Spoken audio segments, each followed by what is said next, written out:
What is up guys, Stu here. Another one from the London Film Festival. What an absolute shocker, eh? And this one's for a little film called Hope Gap, which is one that I kind of had no idea anything about prior to the festival. It was just there, had a good cast, and I went, yeah, I'll check that bad boy out. And I'd love to sit here and say it's one of those lovely, delightful surprises of the festival that you get every year, but it isn't one of those.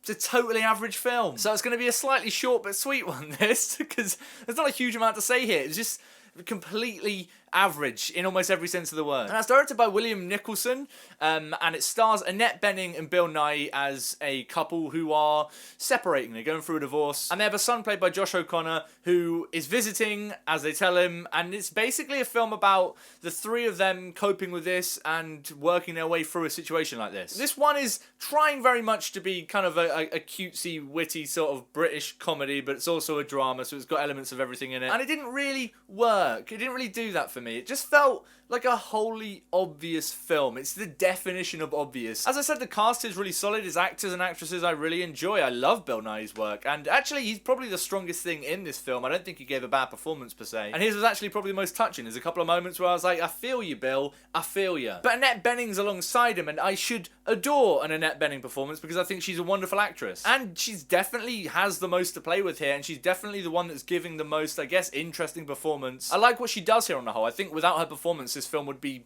even more mundane. But ultimately, however good the two of their performances can be in the film, it feels like it always comes back to the screenplay here, which is just a completely by-the-numbers way of doing a film like this. And that'll definitely work for some people. That's fine. I'm not going to sit here and say it's the worst thing I've ever seen. It stops it ever becoming anything more than just a by-the-numbers British drama comedy. It tries to be quite witty, and then it tries to be really profound and have these characters saying these statements that are like, oh, did you ever think about it like that? Yeah, I did think about it like that. It's the only way we've ever thought about something like this, because it's the obvious way to do it. The scenes with Bill Nighy and Annette Bening at least have their performances to go by, which elevate the screenplay somewhere.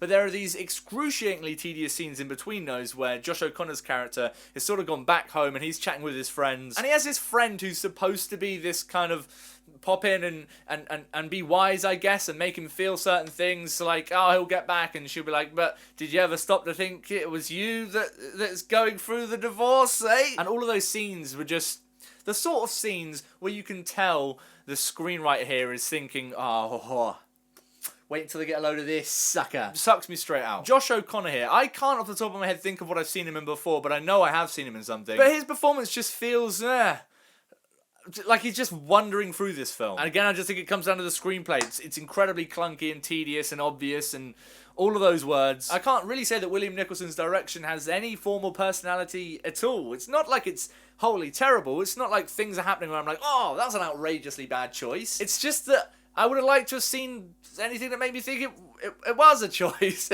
It just feels like, yep, cool, shoot that, we'll get on to the next scene. Which is not going to be a problem for a lot of people, but I think when you combine that with the screenplay you've got, something's got to give. And also I just found some of the characters to be incredibly infuriating. Like Annette Bening's character, great performance for the most part.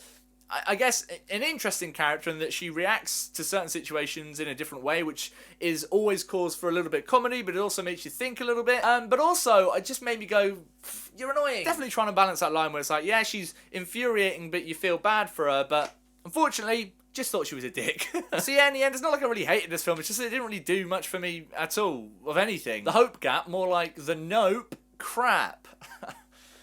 But what about you guys? Have you seen Hope Gap? Did you enjoy it more than me? Did you catch it at the festival? Whatever you thought about it, let me know in the comments down below. We'll have a little discussion down there. And as usual, if you enjoyed this video and you do want to see me talk about more shit, consider clicking subscribe.